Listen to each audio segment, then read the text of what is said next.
Hello and welcome to SPMIS Academy. Today we'll analyze important newspaper articles of 28th January 2026. Please note you can download the PDF version of today's newspaper analysis by clicking the link given in the comment section. This is the list of the topics that we'll be covering from today's newspaper. The first topic is about sharp population decline in China.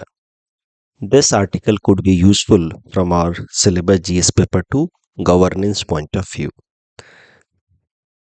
देखिए, China के अंदर अगर हम उनकी population control strategy देखें, right since establishment of their communist regime in 1949, तो आपको समझ आएगा कि शुरुआती टाइम में सरकार ने पॉपुलेशन कंट्रोल के लिए काफ़ी स्ट्रिक्ट मेजर्स लिए, लेकिन ऑफिशियल पॉलिसी पहली बार 1980 में लाया गया, जब चाइना की सरकार ने अडॉप्ट किया वन चाइल्ड पॉलिसी।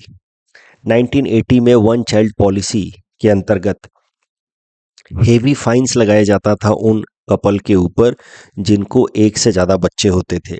अगर गवर्नमेंट एम्प्लॉयज़ के एक से ज़्यादा बच्चे हुए तो दे वुड फेस टर्मिनेशन, उनकी नौकरी छीन ली जाती थी। तो इस तरीके से बड़ा स्ट्रिंजेंट तरीके से वन चाइल्ड पॉलिसी को इम्पोज किया गया चाइना के अंदर, ताकि लोग बस एक ही बच्चे पैदा करें, एक ही बच्चा पैदा करें। लेकिन धीरे धीरे हुआ क्या कि ये वन चाइल्ड पॉलिसी को इतने लंबे समय तक स्ट्रिंजेंट तरीके से, कोवर्सिव तरीके से चाइनीज गवर्नमेंट ने इम्प्लीमेंट किया कि चाइना की पॉपुलेशन पहले स्टैग्नेट हुई और फिर धीरे धीरे डिक्लाइन होने लगी। और जब पॉपुलेशन फास्ट तरीके से डिक्लाइन होने लगता है तो भी इकोनॉमी के लिए एक प्रॉब्लम क्रिएट होता है। पॉपुलेशन बहुत ज़्यादा होना अच्छी बात नहीं है, because it creates stress on the infrastructure, that तो all of us understand. But population अगर फास्ट तरीके से डिक्लाइन भी होने लगे तो उसके कारण भी कई सारी समस्याएं आती हैं। इन्वर्टेड डेमोग्राफिक स्ट्रक्चर हो जाता है, जो हम अगले स्लाइड में समझेंगे। तो चाइना के अंदर प्रॉब्लम्स आने लगी because of sharp decline in population. Population पहले स्टैग्नेट हुआ, फिर डिक्लाइन होने लगा। तो इस कारण से चाइना की सरकार ने वन चाइल्ड पॉलिसी को रिवर्स किया 2015-16 में। उसके बाद से दे स्टार्टेड सपोर्टिंग या rather incentivizing people to have two children, दो बच्चे करने के लिए इंसेंटिवाइज करने लगे। लेकिन अब तक हुआ क्या है कि इतने लंबे समय से वन चाइल्ड पॉलिसी चल रही थी चाइना में कि now people were accustomed to having one और नो चाइल्ड। साथ ही साथ कॉस्ट ऑफ लिविंग भी बढ़ गया है, अनएम्प्लॉयमेंट की समस्या भी बढ़ रही है चाइना के अंदर। तो इस कारण से अब अफोर्डेबिलिटी का भी इशू है, साथ ही साथ लोगों का लाइफस्टाइल इस हिसाब से एडजस्ट हो चुका है that they are going to have maximum one child, या most of the couples are now preferring to have no child at all. और ये कारण है कि चाइना के अंदर जो फर्टिलिटी रेट है it has come down to 1, यानी कि ऑन एन एवरेज एक कपल एक ही बच्चे पैदा कर रहे हैं, जबकि रिप्लेसमेंट फर्टिलिटी रेट होता है 2.1, यानी कि ऑन एन एवरेज अगर एक कपल 2.1 बच्चे पैदा करे, एक कपल 2.1 का मतलब है कि 10 कपल मिलकर के 21 बच्चे पैदा करें, या 100 मिलकर के 210 बच्चे पैदा करें। तो अगर 2.1 के आसपास फर्टिलिटी रेट होता है तो उसको रिप्लेसमेंट लेवल कहा जाता है। मतलब यहाँ अगर इस फर्टिलिटी रेट को रखा जाए तो कंट्री की पॉपुलेशन स्टैग्नेट हो जाएगी, ना ज़्यादा बढ़ेगी ना घटेगी। तो 2.1 होता है fertility rate for having stagnant population, और चाइना के अंदर fertility rate has gone down to 1। 2.1 is the replacement fertility rate, जबकि चाइना के अंदर it has gone down to 1। तो यू कैन इमेजिन कि चाइना के अंदर पॉपुलेशन कितना शार्प तरीके से अब डिक्लाइन हो रहा है इन करंट टाइम। और यही कारण है कि चाइना की सरकार अब लोगों को इनकरेज कर रही है कि दो नहीं अब 3 बच्चे पैदा करें, ज़्यादा से ज़्यादा बच्चे पैदा करें। और अब बिल्कुल रिसेंट टाइम में आप देखोगे 2026 जनवरी से चाइना की सरकार ने अलग अलग स्ट्रैटेजी अडॉप्ट करना शुरू किया है to boost population. For example, cash subsidy दिया जाएगा फॉर एवरी चाइल्ड। हर बच्चा पैदा होने पर लगभग $500 के आसपास कैश सब्सिडी मिलेगी। टैक्स ऑन कॉन्ट्रासेप्टिव मेजर्स, तो जो भी कॉन्ट्रासेप्टिव मेजर्स उन पर टैक्स बढ़ा दिया है चाइना की सरकार ने। जैसे कॉन्डम्स वगैरह पे पहले ये टैक्स फ्री अवेलेबल थे, नाउ पहले तो ये फ्रीली अवेलेबल थे, forget about tax. During world child policy contraceptive measures were freely available to the people. फिर उन पे टैक्स एग्जेम्प्ट किया गया, लेकिन कॉस्ट प्राइस पे करना पड़ता था। नाउ कॉस्ट प्राइस तो पे करना ही है, साथ ही साथ 13% टैक्स भी पे करना है फ्रॉम 1 जनवरी 2026। तो ये अलग अलग पॉलिसी मेजर्स ला रही है चाइना की सरकार, ताकि लोग वहां पे अब ज्यादा ज्यादा प्रोक्रिएशन करें। But now people are accustomed to having one or no child, and that is turning out to be a cause of concern for China. China क्यों चाहता है, चाइना की सरकार क्यों चाहती है कि लोग ज़्यादा ज़्यादा बच्चे पैदा करें? क्योंकि अब चाइना का जो डेमोग्राफिक स्ट्रक्चर है वो चाइना के इकोनॉमिक प्रोग्रेस के लिए एक थ्रेट बनता जा रहा है। वहाँ पे चाइना की इकोनॉमी जो है वो एजिंग इकोनॉमी हो रही है, मतलब ओल्ड एज लोगों की संख्या बढ़ रही है और उसके मुकाबले जो वर्किंग एज पॉपुलेशन है वो कम हो रहा है। तो दूसरे शब्दों में कहें तो अगर एजिंग इकोनॉमी है, यानी कि लगभग 23% जनसंख्या जो है वो 60 से ज्यादा उम्र की है, तो इसका नेचुरल सा मतलब होगा कि dependency ratio will be high. Dependency ratio is defined as dependent population divided by working age population. Dependent population होता है 0 से 15 साल के बीच के लोग, बच्चे बेसिकली, और फिर 65 साल या उससे ज्यादा उम्र के लोग, ये सब होते हैं डिपेंडेंट पॉपुलेशन। तो ये हो गया, जैसे इस कैटेगरी के लोग हो गए डिपेंडेंट पॉपुलेशन, साथ ही साथ 15 से कम के हो गए डिपेंडेंट पॉपुलेशन, और बीच वाले हो गए वर्किंग पॉपुलेशन। डिपेंडेंट पॉपुलेशन की संख्या बढ़ रही है और उसमें बच्चों के कारण नहीं, बूढ़ों के कारण डिपेंडेंट पॉपुलेशन या डिपेंडेंसी रेशियो बढ़ रहा है। That is a cause of concern for China. That is leading to a problem जिसको नाम दिया गया है distorted demographic structure. You see, China का वैसे भी अभी 2020 के आसपास में चाइना का डेमोग्राफिक स्ट्रक्चर ऐसा है, यानी कि बूढ़ों की संख्या बढ़ रही है। लेकिन अगर जो ट्रेंड है चाइना में वही चलता रहा तो 2050 तक ये और भी ज्यादा वर्स सिचुएशन हो जाएगा। बूढ़ों की संख्या बहुत ज्यादा हो जाएगी, ओल्ड एज लोगों की डिपेंडेंसी रेशियो बहुत हाई हो जाएगा। China will be severely an ageing economy and that will reflect into economic crisis for China. तो अब चाइना को धीरे धीरे ये बात समझ आ रही है कि हमें पॉपुलेशन को बिल्कुल जो हमने उसको स्टिफल कर दिया, रिस्ट्रिक्ट कर दिया, इस कारण से अब future can be problematic for China. Population को कंट्रोल करना चाहिए but in a very measured manner. China की अगर पॉपुलेशन ट्रेंड की अगर हम बात करें तो 2023 में India exceeded China to become world's most populous country as per UN population data. China के अंदर पिछले 4 सालों से लगातार पॉपुलेशन डिक्लाइन हो रहा है। पिछले 4 सालों से हर साल जो बर्थ रेट है उसके मुकाबले डेथ रेट काफी ज्यादा है और बर्थ रेट भी घटता जा रहा है। साथ ही साथ वहां पे जो हेल्थ रिलेटेड फैसिलिटीज हैं वो बेहतर हो रही हैं, तो बूढ़े लोग ज्यादा लंबे समय तक सरवाइव कर रहे हैं। इसके बावजूद भी death rate is more than birth rate and population is now sharply declining since for last 4 years। तो ये चाइना के लिए कंसर्न है।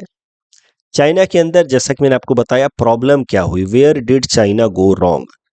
Answer is simple, they over stretched their one child policy.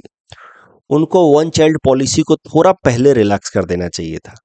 खेल सारा है आपकी पॉलिसी का सही मौके पे अप्लाई होना और सही मौके पे उसका विड्रॉ करना। 2015-16 तक चाइना ने वन चाइल्ड पॉलिसी को इंप्लीमेंट किया फोर्सफुली। तब तक चाइना का टोटल फर्टिलिटी रेट 1.7 तक गिर चुका था। उनको अपना वन चाइल्ड पॉलिसी उस टाइम में ही विड्रॉ कर लेना चाहिए जब उनका फर्टिलिटी रेट 2.1 के आसपास यानी कि रिप्लेसमेंट रेट के आसपास पहुंच गया था।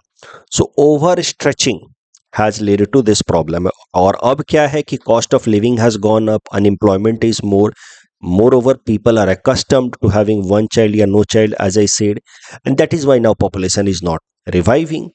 एक ऑथोरिटेरियन स्टेट जो चाइना के अंदर है ये लोगों को कम बच्चे पैदा करने के लिए तो फोर्स कर सकता है but it can not force people to produce more, right. China की इस प्रॉब्लम को एक और नाम से जाना जाता है 4:2:1। जैसे ये करंट जनरेशन है, जो यंग जनरेशन है, उसके पिछले जनरेशन में पेरेंट्स थे, उन पेरेंट्स के बीच 2 पेरेंट्स होंगे, जैसे फादर के 2 पेरेंट्स होंगे, मदर के 2 पेरेंट्स होंगे, तो 3 जनरेशन पहले यानी कि जो ग्रैंड फादर्स या ग्रैंड मदर वाला जनरेशन था उस जनरेशन में 4 लोग थे, but because of one child policy next generation में 4 के बाद हुए 2 लोग, उसके नेक्स्ट जनरेशन में 2 के बाद हुए 1। So that is known as problem of 4:2:1 of China. भारत के लिए चाइना की जो करंट सिचुएशन है, पॉपुलेशन ट्रेंड है, ये एक अपॉर्चुनिटी भी है और लेसन भी है। अपॉर्चुनिटी इस सेंस में है कि अब हमें एक बात समझ आ गई है कि चाइना की इकोनॉमी पीक कर गई है। पीक का मतलब ये होता है कि अब आने वाले टाइम में वो उस फास्ट पेस से ग्रो नहीं कर पाएगी जिस तरीके से वो अभी तक ग्रो कर रही थी। So China is no longer going to be driver of global economy unless it find some magical solution to its population problem. Population problem का कोई मैजिकल सॉल्यूशन तो हो नहीं सकता। सो इसका मतलब भारत के पास एक मौका है। सिर्फ चाइना ही नहीं, कई सारी यूरोपियन इकोनॉमी जैसे कि जर्मनी, फ्रांस, ये सब भी एजिंग इकोनॉमी है। साउथ कोरिया, ये सब एजिंग इकोनॉमी है। इन सब का एवरेज जो या मीन एज जो है वो 47-48 ईयर्स के आसपास है, जबकि भारत एक रिलेटिवली यंग इकोनॉमी है with a mean age of 28 years. तो इस कारण से हमारे पास एक मौका है, एक विंडो है। इसके पहले कि भारत का भी पॉपुलेशन स्टैग्नेट हो और डिक्लाइन हो, हमारे पास अभी वर्किंग एज पॉपुलेशन ज़्यादा है। हम इस अपॉर्चुनिटी को कैप्चर करके अपनी इकोनॉमी को फास्ट पेस से ग्रो करा सकते हैं। सो this is the economic opportunity from the challenges emerging in China. लेकिन भारत के लिए एक लेसन भी है फ्रॉम चाइना कि पॉपुलेशन कंट्रोल स्ट्रेटजी हमें फॉलो करनी जरूर है, लेकिन एक मेजर्ड मैनर में, ताकि हमारा पॉपुलेशन स्टैग्नेट हो लेकिन फास्ट तरीके से डिक्लाइन ना हो। भारत के अंदर अगर हम बात करें national family health survey number 5 के हिसाब से, तो total fertility rate already has reached to 2, replacement rate के आसपास या उससे थोड़ा नीचे पहुंच चुका है। यानी कि national family health survey number 5 के हिसाब से भारत की पॉपुलेशन अब लगभग लगभग स्टैग्नेट हो जाएगी आने वाले सालों में। तो अब भारत को बहुत ज़्यादा फोर्स नहीं करना चाहिए पॉपुलेशन डिक्लाइन करने पे। Rather India should focus on maximizing the economic output from the young demography. हाँ, रीजनल इम्बैलेंसेस जरूर हैं। कुछ स्टेट्स ऐसे हैं जैसे वेस्ट बंगाल, बिहार, वहाँ पे fertility rate is still very high, 3 के आसपास, वहाँ पे कंट्रोल करने की ज़रूरत है। लेकिन जहाँ पे काफ़ी अब कम हो रहा है सदर्न स्टेट्स में, वहाँ पे अब थोड़ा बढ़ाने की ज़रूरत है। इस तरीके से measured and multi-pronged approach is needed rather than a forced high-handed approach to curb population. Otherwise, it can emerge to be a challenge या problem in coming years. Population के ऊपर यूपीएससी ने 2 सवाल पूछे थे साल 2024 में। ये दोनों सवाल मैंने आपको यहाँ दिए हैं। Please attempt these questions and you may submit the answer in the comment section. आज का जो डिस्कशन है इसके बेसिस पे ये मेंस का क्वेश्चन मैंने बना करके दिया है कि चाइना के अंदर जो स्थिति है या जो उसकी पॉपुलेशन कंट्रोल स्ट्रैटेजी रही है, वो भारत के लिए एक चैलेंज भी है, अपॉर्चुनिटी भी है। इस तरीके से ये प्रश्न बना करके मैंने दिया है। Read the question and accordingly attempt. Next topic is about nivolumab and its biosimilar Tishtha. ये इंपॉर्टेंट टॉपिक है, important from our syllabus GS paper 3 science and technology, या फिर गवर्नेंस पर्सपेक्टिव से भी इंपॉर्टेंट हो सकता है। सबसे पहले समझते हैं कि कैंसर को ट्रीट करने के क्या 3 ट्रेडिशनल तरीके हैं।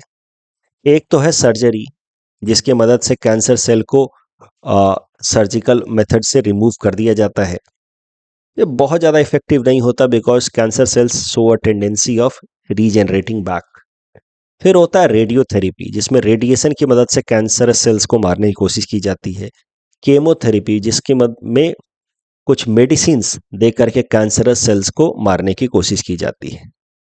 Then immunotherapy. इम्यूनोथेरेपी में कुछ मेडिसिन्स या ड्रग्स ऐसे दिए जाते हैं बॉडी के अंदर जिससे बॉडी का इम्यून सिस्टम रिवाइव कर जाए और वो कैंसरस सेल के ऊपर अटैक करके उनको किल करे। तो केमोथेरेपी में जो मेडिसिन है वो सीधा सीधा कैंसरस सेल पे अटैक करता है, जबकि इम्यूनोथेरेपी में मेडिसिन्स हमारे बॉडी के इम्यून सिस्टम को रिवाइव करते हैं ताकि वो कैंसरस सेल से फाइट करे।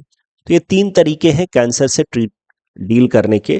नए मेथड्स भी इमर्ज हो रहे हैं जैसे कार टी सेल थेरेपी वगैरह, इनको हमने पहले देखा है न्यूज़पेपर एनालिसिस में। आज उन पे फोकस नहीं कर रहे हैं, आज हम फोकस करेंगे इम्यूनोथेरेपी से रिलेटेड एक इंपॉर्टेंट डेवलपमेंट पे।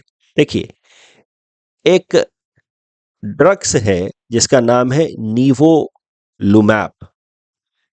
It is a biopharmaceutical. Biopharmaceutical मतलब it uses some living micro organisms and it is a cancerous drug, मतलब कैंसर ड्रग। तो लुमैप, ये है कॉम्पोजिशन का नाम, और जिस ब्रांड नेम से ये निवोलुमैप भारत में बिकता है वो है ओपडीवो। इसको बेचने वाली कंपनी का नाम है बीएमएस, ब्रिस्टॉल मायर्स स्क्विब। ये एक अमेरिका की कंपनी है। तो ये एक प्रोडक्ट है, एक इस तरीके का इंजेक्शन है जो लिया जाता है, ओपडीवो ब्रांड नेम से बिकता है। केमिकल कंपोजिशन है nivolumab. It's a biopharmaceutical. Biopharmaceutical मतलब इसके अंदर कुछ लिविंग माइक्रो ऑर्गेनिजम्स का इस्तेमाल किया जाता है जो हमारे बॉडी के अंदर जाकर के हमारे बॉडी के इम्यून सिस्टम को जगाता है। सो निवोलुमैप बायोफार्मास्यूटिकल है, कैंसर ट्रीटमेंट के लिए है, इम्यूनोथेरेपी के तौर पे काम करता है। बनाने वाली कंपनी है बीएमएस। जिस ब्रांड नेम से बिकता है ये प्रोडक्ट वो है ओपीडीवो। अब प्रॉब्लम क्या है कि ओपीडीवो इज वेरी कॉस्टली। इसका मंथली कॉस्ट जो है लगभग 2.5 से 3 लाख के आसपास आता है एक कैंसर पेशेंट के लिए। और प्रधानमंत्री जन आरोग्य योजना के अंतर्गत ये कवर नहीं होता, because it does not, Jan Arogya Yojana does not cover immunotherapy. तो कैंसर पेशेंट्स को अगर ओपीडीवो की जरूरत पड़ी तो उनके पॉकेट पे बड़ा हाई इंपैक्ट पड़ता है, since it is very very costly. अब इस ओपीडीवो का एक दूसरा वर्जन भी बनाया है एक इंडियन फार्मास्यूटिकल कंपनी ने, जिसका नाम है जाइडस। ओपीडीवो का जो वर्जन इंडियन कंपनी जाइडस ने बनाया उसका नाम है Tishtha. So Tishtha can be considered as a biosimilar of Opdivo. Biosimilars are those biopharmaceuticals that mimic another biopharmaceutical। सबसे पहले आई होप आपको बायोफार्मास्यूटिकल क्लियर है। बायोफार्मास्यूटिकल मतलब इसके अंदर लिविंग ऑर्गेनिजम्स हैं माइक्रो लेवल पे, जिनका इस्तेमाल किया जाता है इम्यूनोथेरेपी के लिए। और ओपीडीवो एक बायोफार्मास्यूटिकल है और इसका एक इंडियन वर्जन बनाया गया है जाइडस द्वारा, जिसका नाम है तीस्टा। तो Tishtha will be considered as biosimilar of Opdivo, having same efficacy more or less. चूंकि बीएमएस जो कंपनी है जो ओपीडीवो बनाती है, भारत में बेचती है, उसके पास पेटेंट है ओपीडीवो का पेटेंट है बीएमएस के पास। और पेटेंट का मतलब यह है कि no other biosimilars should be allowed in the market to be sold commercially. That means Tishtha should not be allowed to be sold in the Indian market by Zydus since BMS has patent for Opdivo। जैसा कि मैंने आपको बताया, ये जो Opdivo है chemical composition nivolumab, it is protected by a patent, that means its biosimilar cannot enter in the market। फिर भी जाइडस ने प्रोडक्ट बनाया तीस्था और उसको मार्केट में बेचना शुरू किया, which is very cheaper, about 70% cheaper as compared to Opdivo. तो नेचुरल सी बात है कि बीएमएस जो कंपनी है जो ये ओपडीवो ब्रांड की मेडिसिन बनाती है, देखिए ये है ओपडीवो, केमिकल कंपोजिशन निवोलुमैप। जाइडस ने भी निवोलुमैप बना करके बेचना शुरू किया with the brand name Teesta. तो फिर मामला पहुंचा दिल्ली हाई कोर्ट में। बीएमएस ने केस कर दिया जाइडस के अगेंस्ट दिल्ली हाई कोर्ट में कि ये तो गलत है, आप पेटेंटेड प्रोडक्ट को कैसे बेच रहे हैं। लेकिन दिल्ली हाई कोर्ट ने क्या किया है, it has allowed Zydus to manufacture and sell its biosimilar version in public interest. Public interest को ध्यान में रखते हुए, क्योंकि जाइडस का प्रोडक्ट चीप है, इस कारण से दिल्ली हाई कोर्ट ने अलाउ किया। तो इस पर्टिकुलर केस में पेटेंट से एक्सेप्शन प्रोवाइड कर दिया है। पेटेंट के बावजूद भी चीपर इंडियन वर्जन को अलाउ कर दिया है दिल्ली हाई कोर्ट ने इन पब्लिक इंटरेस्ट। यह मामला कुछ हद तक कंपल्सरी लाइसेंसिंग से रिलेटेड है। कंपल्सरी लाइसेंसिंग में भारत सरकार किसी इंडियन कंपनी को अलाउ करती है पेटेंटेड प्रोडक्ट को बनाने के लिए एट ए चीपर रेट। यानी कि किसी वो पेटेंटेड कंपनी को भारत सरकार जब अलाउ करती है कि आप बनाएं इंडियन, देखिए कंपल्सरी लाइसेंसिंग का कॉन्सेप्ट क्या है। कंपल्सरी लाइसेंसिंग मैं किसी और दिन फिर से डिटेल में पढ़ाऊंगा, लेकिन यहाँ पे मैं बस ब्रीफली रिवाइज करा दूं कि कंपल्सरी लाइसेंसिंग एक प्रोविजन है अंडर पेटेंट एक्ट, जिसके अंतर्गत भारत सरकार किसी इंडियन कंपनी को अलाउ कर सकती है to make a patented product which is protected by a patent, उसको उसका इंडियन जेनरिक या चीपर वर्जन बनाने को अलाउ कर सकती है। इस केस में it can not be considered as an example of compulsory licensing, reason being यहाँ पे भारत सरकार ने अलाउ नहीं किया है, अलाउ किया है दिल्ली हाई कोर्ट ने।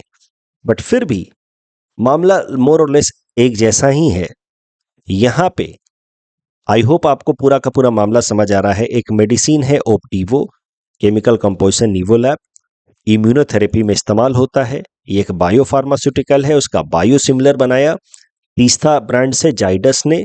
अब चूंकि ये पेटेंट प्रोटेक्टेड है तो इसके अगेंस्ट केस कर दिया, तीस्ता प्रोडक्ट के अगेंस्ट यानी कि जाइडस कंपनी के अगेंस्ट केस कर दिया बीएमएस ने, लेकिन दिल्ली हाईकोर्ट ने अलाउ किया to manufacture this product in public interest. अब यहां तक तो आपको आई होप समझ आ ही गया था। मैंने कंपलसरी लाइसेंसिंग की बात एक्स्ट्रा बता दी, जिन्होंने पहले से कंपलसरी लाइसेंसिंग पढ़ा हुआ है उनको समझ आ जाएगा। ये compulsory licensing is also a provision in Indian Patent Act where government of India can allow some Indian pharmaceutical company to produce, manufacture a patented product and release it at a cheaper rate in India in public interest. This particular case cannot be an example of compulsory licensing because it has not been allowed by government of India, it has been allowed by judiciary, yet it is very similar to compulsory licensing. Now let us come back to this nivolumab. How does this work? Nivolumab, देखिए it is a monoclonal antibody. Monoclonal antibody क्या होते हैं? ये lab made proteins होते हैं जो हमारे body के अंदर जाकर के हमारे इम्यून सिस्टम को रिवाइव कर देता है। इसको मोनोक्लोनल में mono word represents the idea that it affects या it attaches to a one particular site in our body. इनको ऐसे डिजाइन किया जाता है कि हमारे बॉडी के अंदर जाकर किसी वन स्पेसिफिक साइट पे अटैच होते हैं। क्लोनल मतलब इनकी क्लोनिंग करके इनका बहुत लार्ज नंबर में इनको बनाया जाता है, but they attach at one specific site in our body. So lab made immune protein that attaches to one specific site in our body. अब निवोलुमैब की खासकर बात करें तो वो हमारे बॉडी के टी सेल के पास, टी सेल हमारे बॉडी का एक इम्यून सेल है जो हमारे बॉडी के अंदर इम्यूनिटी के लिए काम करता है। वो हमारे बॉडी के अंदर कोई पैथोजन हो गया, कोई इन्फेक्शन हो गया तो उसके अगेंस्ट अटैक करता है, काम करता है। तो टी सेल मेनली काम करता है अगेंस्ट कैंसर, ट्यूमरस सेल को मारने में टी सेल वर्क करता है जो हमारे बॉडी का इम्यून सेल है। टी सेल में एक साइट होता है PD1। ये PD1 क्या करता है कि वो टी सेल को प्रिवेंट करता है from attacking a healthy cells in our body. अगर PD1 ना होता तो टी सेल इवन हमारे हेल्दी सेल्स पे भी अटैक कर देता, confusing it as a pathogen. तो देखिए ये टी सेल हमारे बॉडी के अंदर पुलिस का काम करता है, ठीक है। जैसे पुलिस समाज में क्रिमिनल्स को आइडेंटिफाई कर करके मारती है लेकिन इनोसेंट लोगों को प्रोटेक्ट करती है, वैसे ही टी सेल का काम है कि हमारे बॉडी के अंदर कैंसरस सेल्स को आइडेंटिफाई करके मारे लेकिन हेल्दी सेल्स को ना अटैक करे। लेकिन अब हेल्दी सेल कौन है, कैंसरस सेल कौन है, इसको पहचानने में ये PD1 molecule attached on T cell काम करता है। So this PD1 it prevents this immune cell like T cell from attacking our healthy body cells, जिससे हमारे बॉडी के अंदर ऑटो इम्यून डिजीजेज नहीं होते हैं कि हमारी बॉडी की जो इम्यून सेल्स है वो हमारे बॉडी के हेल्दी सेल्स पे अगर अटैक करने लगे तो उसको कहा जाता है ऑटो इम्यून डिजीज। उसको प्रिवेंट करने में PD1 सेल काम करता है। अब कैंसर क्या करता है, कैंसरस सेल्स जो होते हैं ट्यूमर सेल, ये PD1 को ओवर एक्टिव कर देता है। ओवर एक्टिव करने से होता क्या है कि हमारा टी सेल जो है वो healthy cell as well as cancerous cell में अंतर नहीं पहचान पाता। दिस कैंसर हमारे बॉडी के अंदर घुस के सबसे पहले क्या करता है कि हमारे इम्यून सेल्स जैसे कि टी सेल्स के ऊपर जो लगा हुआ PD1 प्रोटीन है उसको ओवर एक्टिव कर दिया, जिस कारण से अब PD1 इतना एक्टिव हो गया कि वो टी सेल को लगभग ब्लाइंड कर देता है। Now T cell is not able to identify और distinguish between healthy cell and cancerous cell. और इससे क्या होता है कि हमारा जो टी सेल है वो कैंसरस सेल को मार नहीं पाता, it can not attack cancer. अब ये जो मेडिसिन है निवुलमैब, जिसको जाइडस भी बना रहा है under brand name Tishtha and BMS भी बना रहा है अंडर ब्रांड नेम ओपीडीवो, इनका मेनली काम होता है PD1 को ब्लॉक करना। PD1 ओवर एक्टिव कर दिया कैंसरस सेल ने, जिस कारण से हमारा टी सेल आइडेंटिफाई नहीं कर पा रहा है cancerous cell and healthy cells में। तो PD1 को जो ओवर एक्टिव कर दिया था ट्यूमर्स या कैंसरस सेल ने, उसको कंट्रोल में लाता है, ब्लॉक करता है ये निवुलमैब, जिससे हमारा इम्यून सेल टी सेल वापस से एक्टिव हो जाता है और फिर से वो कैंसरस सेल पे अटैक कर सकता है और उनको मार सकता है। So this is how nivolumab works.